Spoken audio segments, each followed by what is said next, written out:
What if a disease could hunt by bloodline?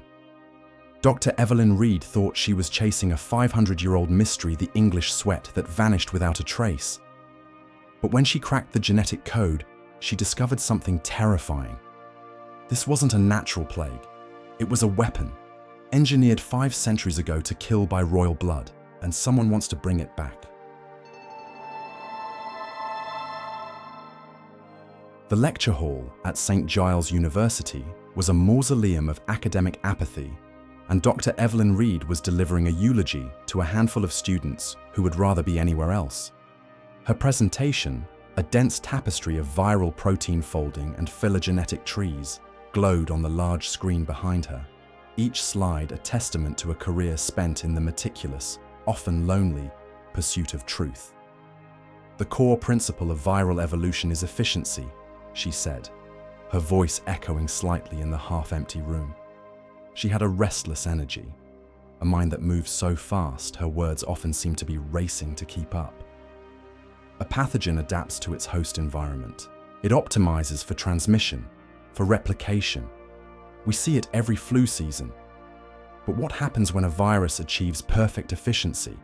What happens when it becomes so good at killing, it leaves no survivors to study? She clicked the remote. The complex diagrams vanished, replaced by a stark, 16th century woodcut. Skeletons in a macabre parade danced with popes, merchants, and kings. The dance macabre. For the first time, a flicker of genuine excitement entered her voice, a light that only she could see. Historical accounts, the chronicles and diaries we dismiss as a folklore, are data sets. They are eyewitness reports of anomalous events.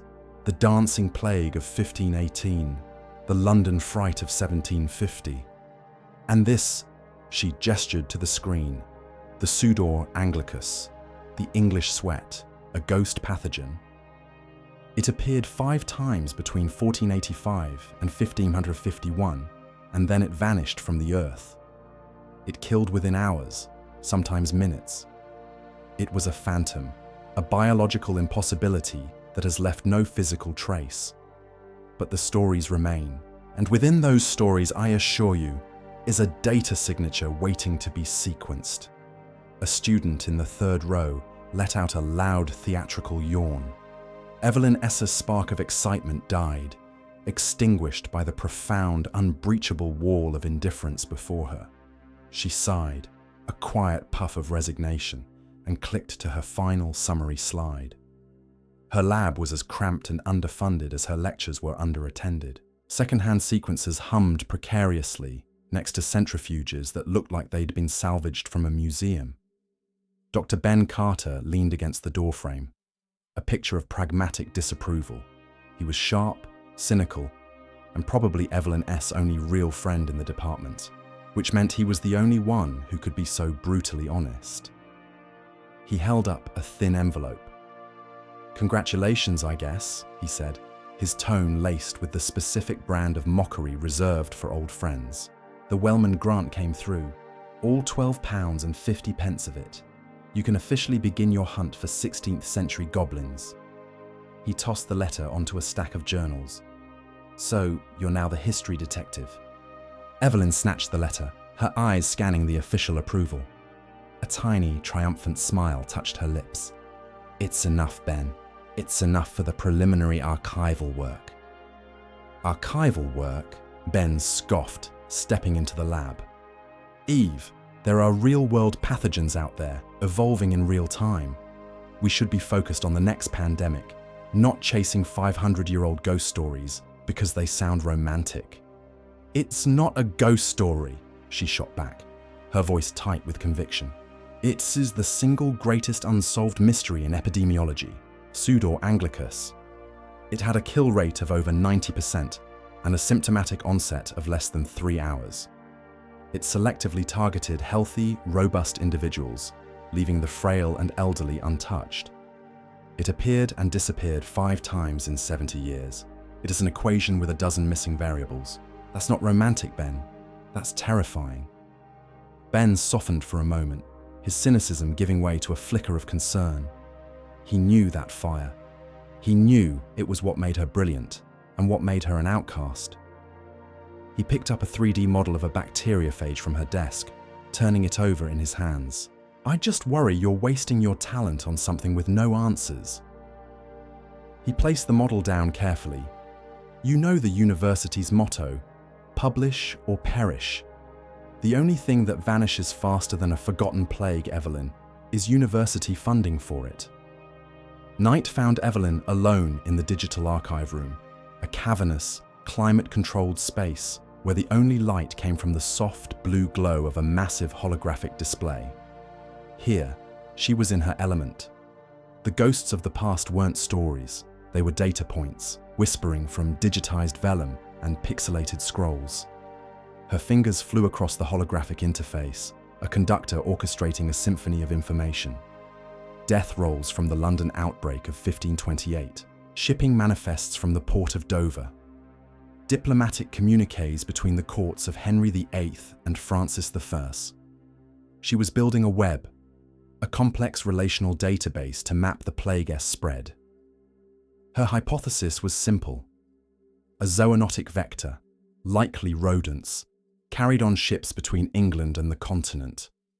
The program's algorithms churned through the data, seeking correlations, and then it flagged one. An anomaly so statistically jarring it glowed crimson on the display. She isolated the data cluster. Her breath caught in her throat. It wasn't just one or two cases. It was a dozen names. English merchants, all of whom had died in Calais, France, on the same 2 days in October 1528. She pulled up the corresponding municipal records from the Calais archives. The local physician S notes, scrawled in archaic French, appeared on the screen. She commanded the system to translate. A violent fever, accompanied by a profuse and foul-smelling sweat delirium, precedes a swift and certain death within a handful of hours. The exact clinical profile of the sweat. Evelyn's heart hammered against her ribs. This was it, the proof of transmission. But it was the final note from the French doctor, a bewildered addendum at the end of his report, that made the blood run cold in her veins. It is a pestilence of the English. It moves through their ranks like a specter, yet it does not touch our people. We have housed the sick. We have tended to their bodies, and yet, by the grace of God, not a single Frenchman has taken ill. Evelyn leaned back in her chair, the light of the screen reflecting in her wide, stunned eyes. The room felt suddenly vast and cold. It wasn't at the ships, it wasn't at the rats, it wasn't at the soil, or the water, or the air. It was in the blood. High above the rain-slicked streets of London, in an office of glass and steel that was as sleek and cold as a scalpel, Alistair Finch watched Evelyn Reed. Her face, illuminated by the glow of her screen, was projected in perfect silence on a wall in his minimalist sanctum. He swirled a measure of whiskey in a heavy crystal glass, the amber liquid catching the light. A subordinate, a man who existed only in the shadows of Finch's world, stood at a respectful distance. "The Wellman grant was approved," the man reported, his voice a deferential murmur. "Reed is focusing her research on Sudor Anglicus, as you predicted." Finch gave no reaction. His gaze remained fixed on the silent drama playing out on his wall screen.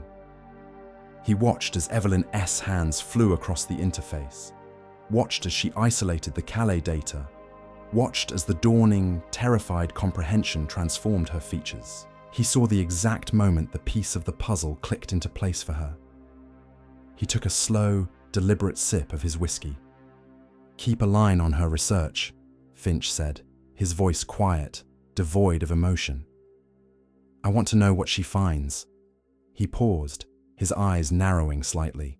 "And make the call.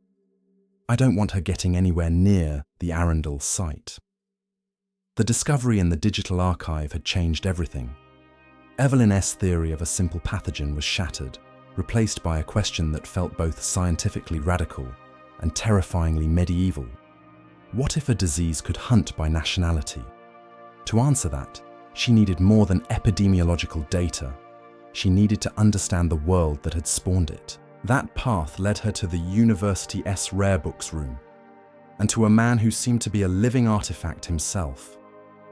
Dr. Julian Croft was a man composed of tweed, pipe smoke, and the faint, sweet smell of decaying paper. He greeted Evelyn with a warm, distracted smile, his eyes holding the faraway look of someone who spends more time in the 16th century than the 21st. The room was his sanctuary, a silent vault of human history. "Dr. Reed," he said, his voice a soft rustle, "I believe I've found something that may interest you." He led her to a heavy oak table, where a single book lay open in a velvet-lined cradle. It was a diary, its leather cover cracked and its pages the colour of old bone.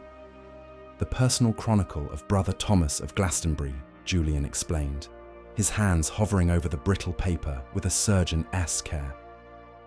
He was one of the few physicians who survived the 1528 outbreak. Most of what we know of its clinical progression comes from his work. Evelyn leaned closer, her gaze clinical. His observations are meticulous, but he attributes the cause to a miasma, a foul air. Standard for the period, but not helpful. "Keep reading," Julian urged gently. He pointed a slender finger at a passage of dense Latin script. "Or rather, let me. My Latin is a bit more practiced." He translated, his voice taking on a storyteller-esque cadence. "It comes upon them like a divine arrow, seeking out men of a certain robust constitution and temperament, while those of a weaker disposition are miraculously spared. The French and Dutch who live amongst us in London are passed over, as if protected by an unseen hand." Evelyn felt a familiar chill. "A divine arrow. It is a metaphor, Julian." "Is it?" he countered, his eyes twinkling. "Or is it a precise description of an unknown mechanism rendered in the only language he had? My dear, folklore is simply a data set with a different operating system. They saw something that behaved with intent, with selectivity. They didn't have the language of genetics or virology, so they reached for the language of miracles and curses. But the observation remains true. You found it in the Calais records. I found it here. It hunted."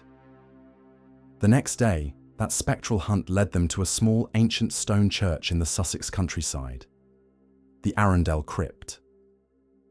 According to Julian's research, an entire noble family, wiped out by the sweat in 1551, had been interred and sealed there. If a viable sample of the pathogen existed anywhere on Earth, it was in the bones of that forgotten family. They were met in the misty churchyard, not just by the amiable local vicar, but by a man in a sharp suit who introduced himself as being from the Ministry of Heritage. His smile was thin and bureaucratic. His eyes were cold. "Dr. Reed, a pleasure," the official said, his voice clipped and final. "Unfortunately, your timing is poor." He produced a document from a slim briefcase. "As of 48 hours ago, a new injunction has been placed on this site. Citing extreme historical and structural fragility, all archaeological petitions are suspended, indefinitely." Evelyn was floored. Indefinitely? On what grounds? "My grant is approved. Our methodology is non-invasive." "The order is absolute," the official interrupted, his polite tone a brick wall. He passed the injunction to the vicar. "A matter of national heritage preservation," Evelyn argued, her voice rising with frustration, brandishing her credentials, her peer-reviewed plans. But the man was implacable, a human-shaped regulation. Defeated, she and Julian walked back to their car, the silence thick with unspoken suspicion. As they pulled away, Evelyn glanced in the rearview mirror.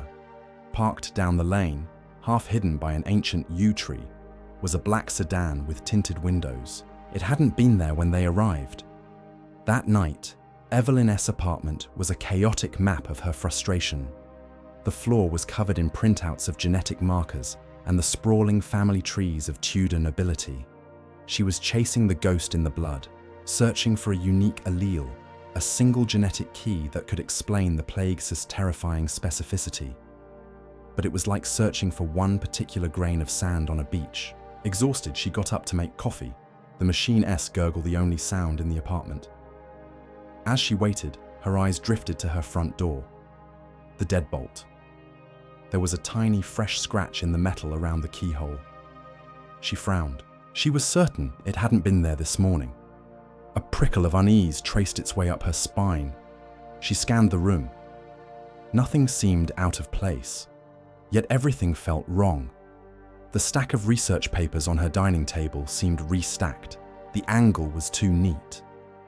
Her gaze fell on her laptop. The screen was dark, but the power light, which should have been pulsing slowly in sleep mode, was off. The machine was warm to the touch. Her heart began to pound, a frantic trapped bird in her chest. With trembling hands, she opened it. It booted up from a full shutdown. She immediately opened the system logs, the file history, and there it was. A system search, run less than an hour ago. The search terms made her blood run cold. Sequence, sample, extraction, Arundel. They hadn't taken anything. They hadn't wanted her television or her wallet. They had read her mind. Panic sent her sprinting from her apartment, the cold night air doing nothing to quell the fire in her lungs. She ran the 10 blocks to the university, her mind racing. The lab, her data, her work. She threw the heavy door open, expecting to find it ransacked, smashed, violated. Instead, she found Ben Carter. He was sitting in front of her main sequencer, his face illuminated by a scrolling wall of code. He looked up, his expression not of surprise, but of grim, exhausted annoyance. "Took you long enough," he said, his usual sarcastic bite gone, replaced by something much heavier. "Someone tried to brute force your firewall about an hour ago. It wasn't a kid in his mum's basement either. This was professional, sophisticated. They were fishing for something specific. I figured I'd lock down the network before they got anything important." He stood up, turning to face her fully. The cynicism was gone from his eyes, replaced by a deep, unfamiliar concern that frightened Evelyn more than anything else. "Evelyn," he said, his voice low and serious, "what the hell have you gotten yourself into? This isn't just about some old disease, is it?" Benna's question hung in the air, heavy and suffocating. "What have you gotten yourself into?" Evelyn didn't have an answer. All she knew was that the rules had changed. The abstract, historical puzzle had become a real and present danger. The injunction at Arundel Church wasn't a bureaucratic hiccup. It was a wall. Her research wasn't just being watched, it was being hunted. If she was going to find a sample, she couldn't go through official channels. She had to go around them. The next day, she and Julian were huddled in the university's map room, a place that smelled of dust and forgotten voyages. Spread across a large table was a vast hand-drawn map of Sussex from the 16th century, its coastlines warped and its forests rendered as ominous green smudges. "The official records are a dead end," Evelyn said, her voice strained. "Finch, or whoever is behind this, has sealed them tight." Julian wasn't looking at her. His eyes were fixed on the brittle pages of the monk's diary, his finger tracing a line of faded script. "When a great house was struck by plague," he murmured.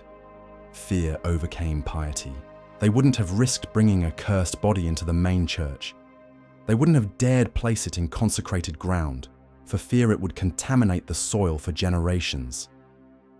He looked up from the diary, his eyes bright with discovery. They would have put them in their own chapel, on their own land, and sealed it away from the world. He turned to the ancient map, his finger landing on the sprawling depiction of the Arundel estate. Then he pulled a tablet from his satchel, its sleek screen a stark contrast to the centuries-old parchment.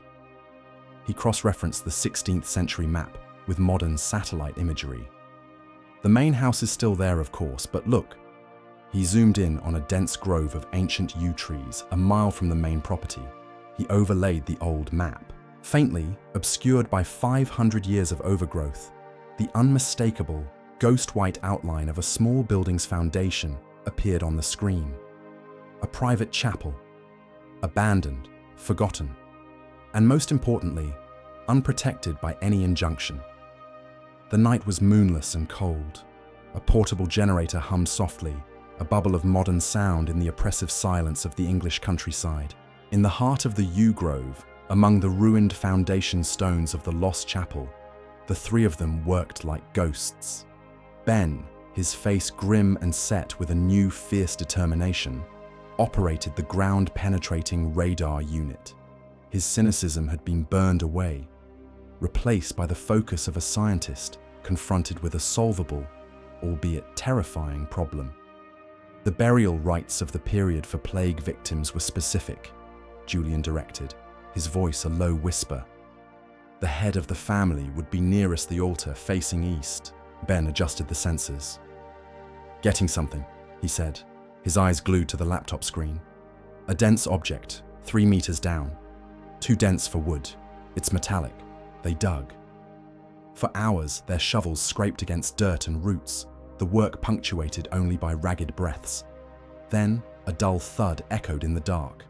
Not wood, metal. They cleared the remaining earth, revealing the dull, grey surface of a lead-lined coffin, its seams sealed tight against the centuries. The air grew thick with a tangible tension, a mixture of scientific excitement and primal dread. Evelyn, now encased in a full, white hazmat suit, was a sterile figure in the ancient darkness. She switched on her helmet S-light, the beam cutting a sharp cone through the gloom. Ben and Julian used crowbars, and with a great groan of protesting metal, they pried the lid open. The air that escaped was cold and sterile, without the expected stench of decay. Inside, the body of a Tudor nobleman lay remarkably preserved, the anaerobic environment having arrested the passage of time. He was dressed in rotting finery, his hands folded on his chest.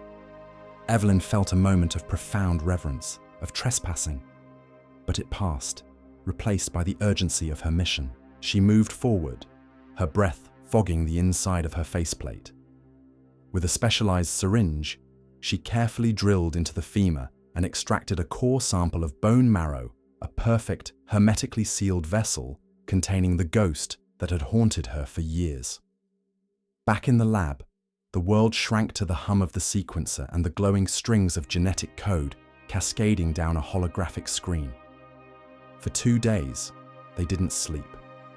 They worked in a feverish, adrenaline-fueled trance, fueled by coffee and the thrill of discovery. Ben, a master of the lab's complex machinery, pushed the equipment to its limits, while Evelyn interpreted the flood of data. Finally, Ben stepped back from the display, his face pale, his expression one of pure, unadulterated shock. "This isn't a hantavirus," he whispered, his voice cracking. "It's not anything. There's no known viral backbone in any database that matches this structure. It doesn't exist." Evelyn pointed a trembling finger at a section of the code scrolling past. "And look at this," she said, her voice tight with a terrifying realization. "These repeating base pairs, the sequences are too perfect, too ordered. They aren't the product of random mutation. Ben, it looks designed." Ben's fingers flew across his console, bringing up another screen displaying the protein that the mysterious code would generate. He stared at it, his mouth falling slightly open in horror. "My God, Eve," he breathed. "The protein, it doesn't attack cells directly.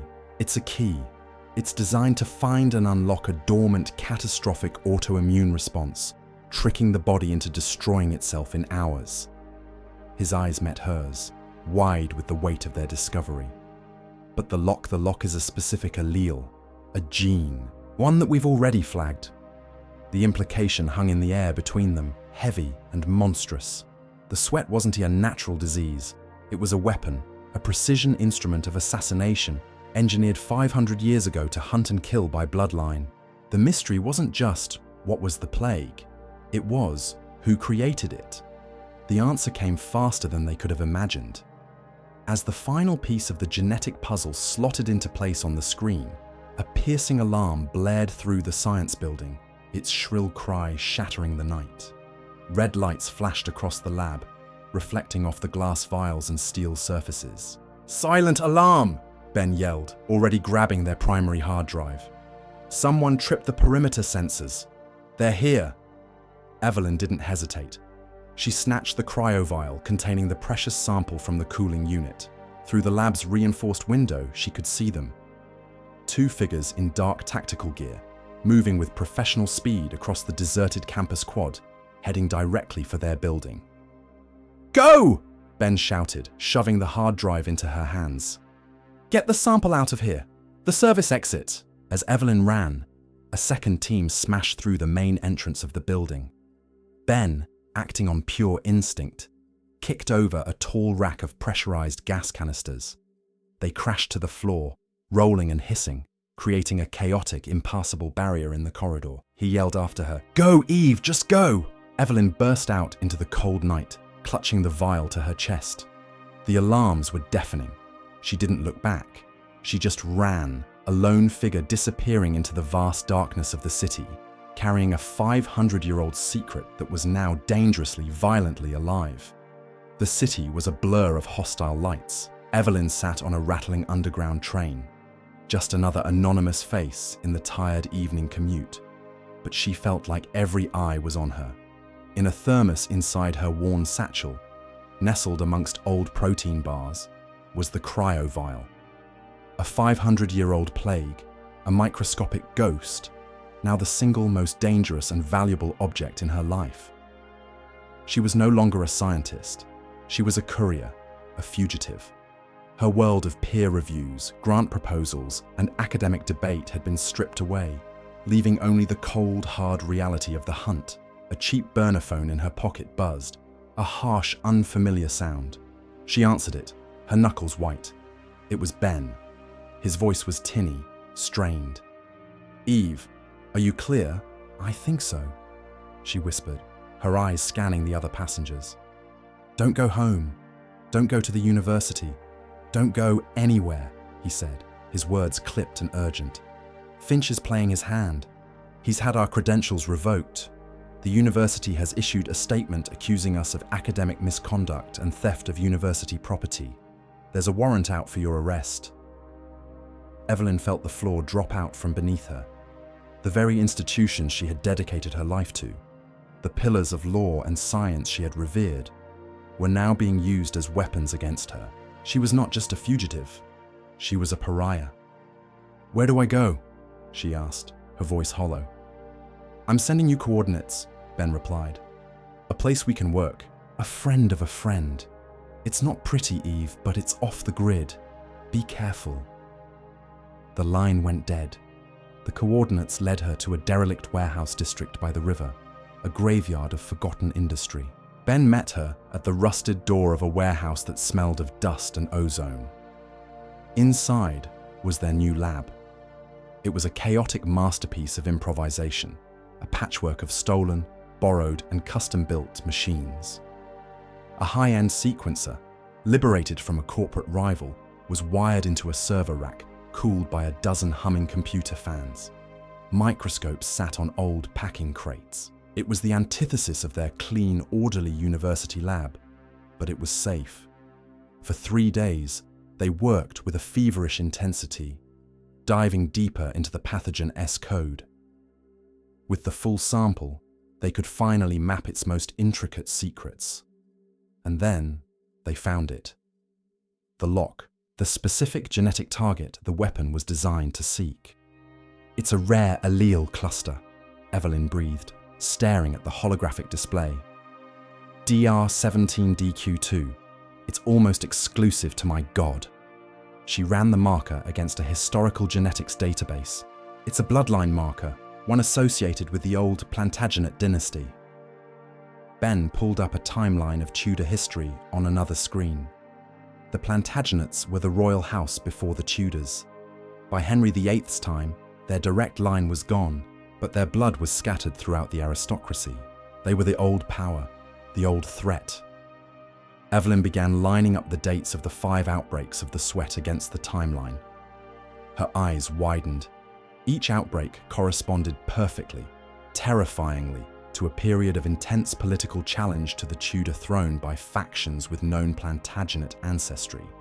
The 1485 outbreak during the final throes of the Wars of the Roses. The 1517 outbreak during the rise of the Duke of Buckingham. The 1528 outbreak, coinciding with the conspiracy of the Marquis of Exeter. It wasn't random. It was a series of targeted political purges carried out on a microscopic level. A secret, silent civil war waged with a biological sword. A video call alert pinged on her laptop. It was Julian. His face, weary but excited, appeared on the screen. "Evelyn, I found something," he said, holding up another ancient leather-bound book. A codex belonging to a 16th century alchemist who consulted for the Tudor court. He writes of the Sudor Anglicus, but he doesn't call it a plague. He calls it the Tudor Serpent, and he talks about a counter-agent, the Serpent's key, he calls it, a way to unmake the venom, a sliver of hope cut through Evelyn's despair. "A key? An antidote? Julian, what is it?" Before he could answer, a loud crash echoed from his end of the call. The study door was kicked in. Julian was violently shoved aside, and two men in tactical gear swarmed into the room. One of them grabbed Julian, holding him fast. The other picked up the webcam. The view spun sickeningly, then settled on a new face, Alistair Finch. He stood there in Julian's cozy, book-lined study, looking utterly, profanely out of place. He picked the alchemist's codex up from Julian's desk. Finch looked directly into the camera, his cold eyes seeming to pierce right through the screen to Evelyn. "You have the lock, Dr. Reed," he said, his voice calm and triumphant. "I now have the key.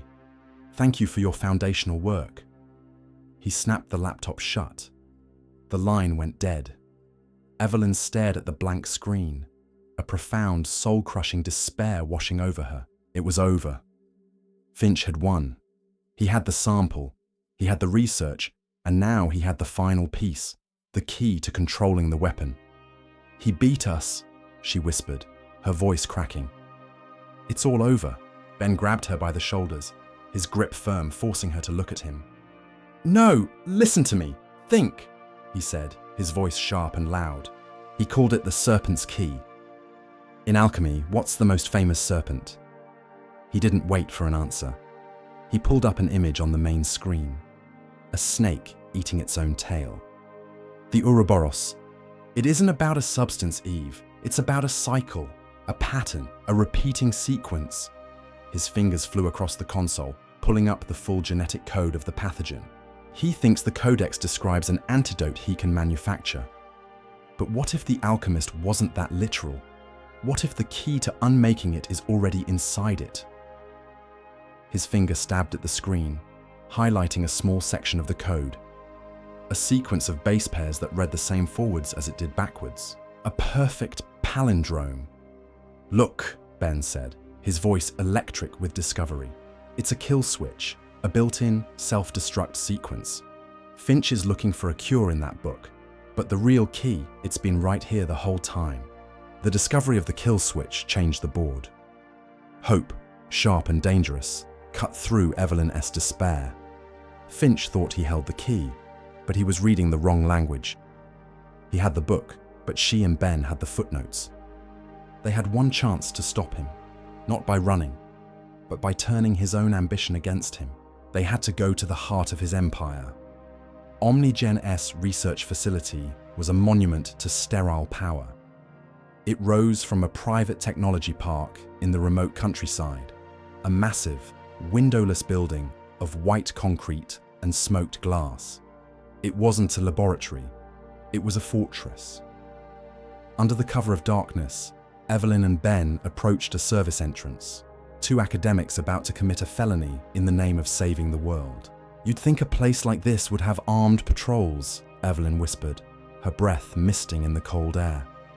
"Finch is arrogant," Ben murmured back, his face illuminated by the glow of his laptop. "He doesn't believe in crude security. He believes in firewalls. He thinks if you can't get in digitally, you can't get in at all." A line of code on his screen flashed from red to green. With a soft pneumatic hiss, the service door clicked open. He wrong. They slipped inside, into a world of shadowed corridors and humming service tunnels. The scientists they once were had been shed like a skin. Now, they were infiltrators, moving with a grim purpose through the belly of the beast.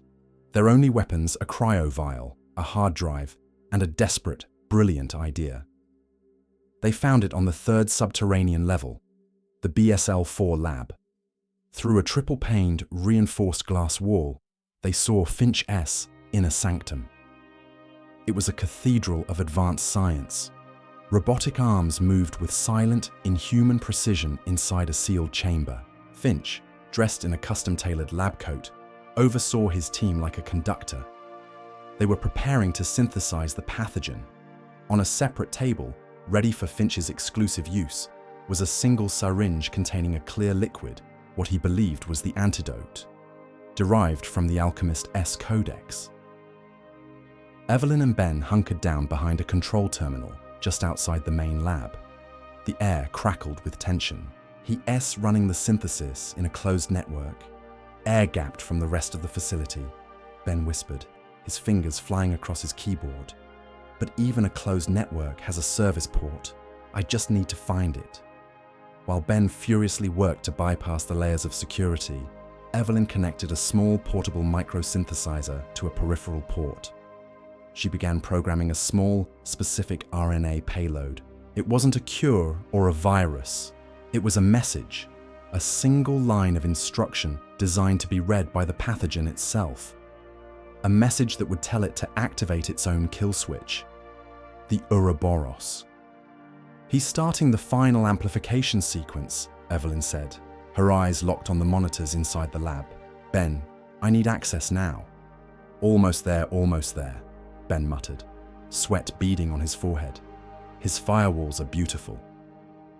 Inside the BSL-4 lab, a red warning light flashed on Finch's main console. External system query detected. He looked up, his eyes narrowing, scanning the observation windows. He couldn't see them, but he knew. He pressed a button on the console, activating the intercom. "It's too late, Dr. Reed." His voice boomed into their small workspace, cold and confident. "You can stop this. This is the next evolution of power. A weapon that chooses its victims. A cure that chooses its masters. It is a power kings would have killed for." Evelyn leaned towards the control room mic, her voice steady and clear. "You're not creating a new power, Finch. You're just repeating the sins of the past with better technology." "Access granted," Ben hissed. "You have 30 seconds before the system locks you out." On the screen, a timer showed the synthesis process was at 98%. Evelyn took a deep breath and executed her program. Inside the sealed chamber, the robotic arm poised to inject the final catalytic enzyme.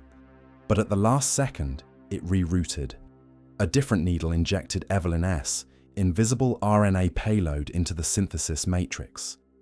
For a moment, nothing happened. Then, the holographic display showing the viral DNA chain began to flicker. The elegant double helix wavered, then fractured.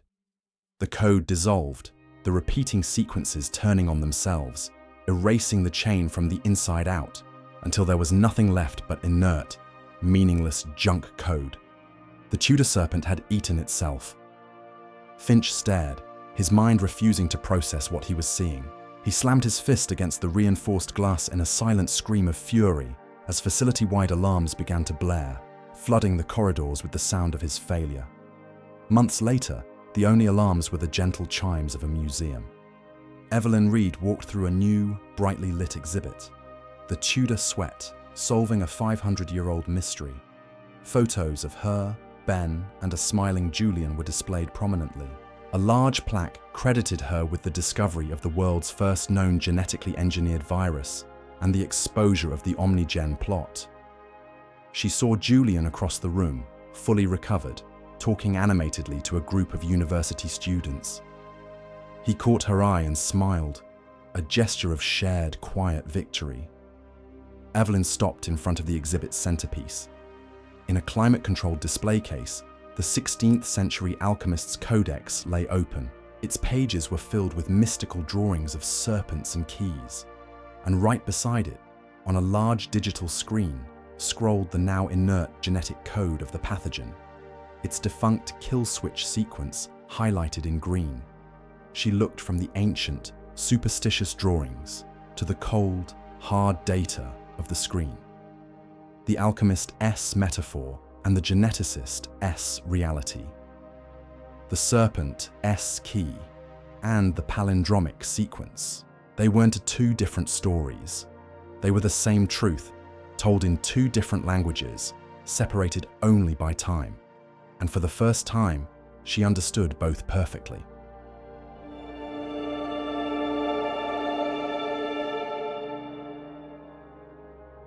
What a fascinating story.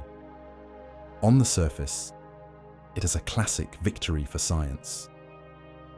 Dr. Reed takes a 500-year-old mystery, a ghost story about a divine arrow, and dissects it with modern genetics until she finds the truth. Case closed, right? But I find myself stuck on an unsettling thought. In the end, was the scientific explanation really less terrifying than the superstition it replaced? For centuries, the sweating sickness was a phantom, a mysterious act of God or nature. There's a strange, almost mythic comfort in that, a horror that belongs to the distant, superstitious past. But the story reveals something far more chilling. The truth wasn't a curse. It was a conspiracy. It wasn't a miasma. It was a meticulously engineered bioweapon. Science didn't debunk the fear. It validated it, proving that the monster was real. It just wasn't supernatural. It was us. The story brilliantly suggests that the alchemist who wrote of the Tudor Serpent and the geneticist who found the DNA kill switch were looking at the exact same horror, just separated by 5 centuries of language. The ancient fear wasn't wrong. It just didn't have the vocabulary for how right it was. It leaves me wondering, which is a more terrifying thought, that we are at the mercy of unknowable, supernatural forces, or that the most terrifying monsters have always been human, armed with the cold precision of science.